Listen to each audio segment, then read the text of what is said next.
అసలు మనం journalism, journalist అనే పదాలు వాడాలి అన్న ఆంధ్రప్రదేశ్ ప్లాట్‌ఫామ్ మీద ఆఫ్‌కోర్స్ దేశం మొత్తం అలాగే ఉన్నారు.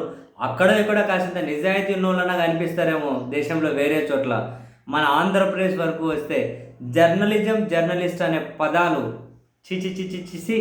అంత అంత అంత అంత మంచి సామాజిక బాధ్యతతో మంచి అంటే సమాజం మీద రెస్పాన్సిబిలిటీతో పనిచేయాల్సిన పదాలను కొందరికి వాడాలి అంటే 99% వాడాలి అన్న మనకు సిగ్గు, చిరాకు వేస్తది.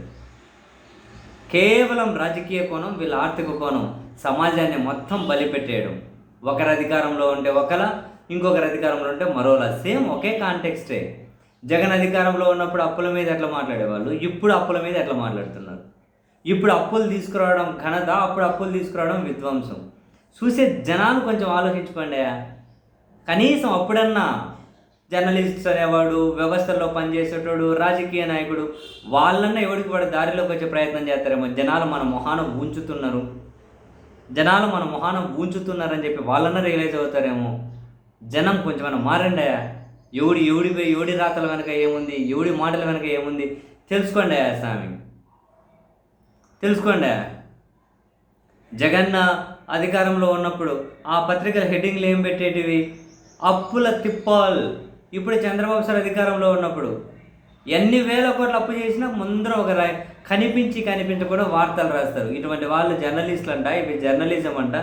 ఈరోజు వైఎస్ఆర్ కాంగ్రెస్ పార్టీ కూడా అటువంటి ఎగ్జాంపుల్ ఒకటి షేర్ చేసుకుంటూ వాళ్ళు రాసుకుంటూ వచ్చింది. వైసీపీ వాళ్ళు ట్విట్టర్లో, ఈనాడు సిగ్గులేని జర్నలిజానికి ఇంతకంటే సాక్ష్యాలు కావాలా?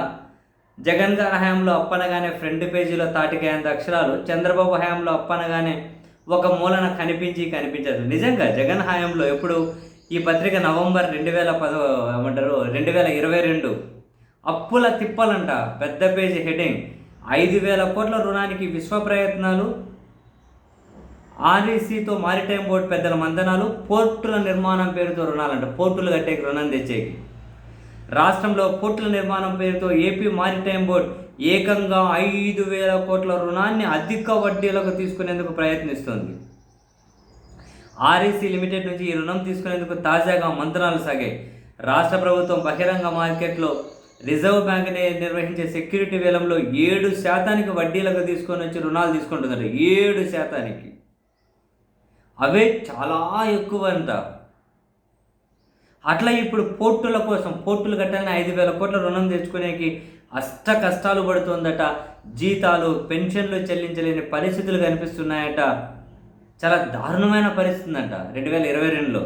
ఇప్పుడు మొన్ననే చంద్రబాబు గారి సర్కార్ 5,750 కోట్లు, దాదాపు 8.5%కి అప్పులు తీసుకొస్తే ఎక్కడో ఒక మూల 5,000 కోట్లు పోర్టులు కట్టేకి రుణాలు తెస్తే బ్యానర్ హెడ్డింగ్ 7% కంట. ఇప్పుడు 8.5%కి 5,750 కోట్లు తీసుకొని వస్తే ఎక్కడో ఒక మూల రాష్ట్ర ప్రభుత్వం అప్పు తీసుకుంది. ఈ శాతానికి, ఇంత శాతానికి దేనికో ఈ అప్పు తెలియదు. తెచ్చేదంతా ఏం చేస్తున్నారో తెలియదు. ఇట్లా ఉంటాయి వీళ్ళ కథ. వీళ్ళు జర్నలిస్టులు, ఇవి పత్రికలు, ఇవి ఛానళ్ళు, ఇవి చూసి జనాలు ఒక అండర్స్టాండింగ్కి రావాలి. ఇది ఒకటే అంశం కాదు. నోరు తెరిస్తే అబద్ధం, నోరు తెస్తే తప్పుడు ప్రచారం, మొత్తం అసూయతోటి, కక్షల మైండ్తోటి రాజకీయ నాయకులను మించి మరీ ఈ పత్రికలు, టీవీ ఛానళ్ళు. అసలు కొందరి జీవితాలు ఎందుకో ఏంటో కానీ అర్థం కదా సీరియస్లీ.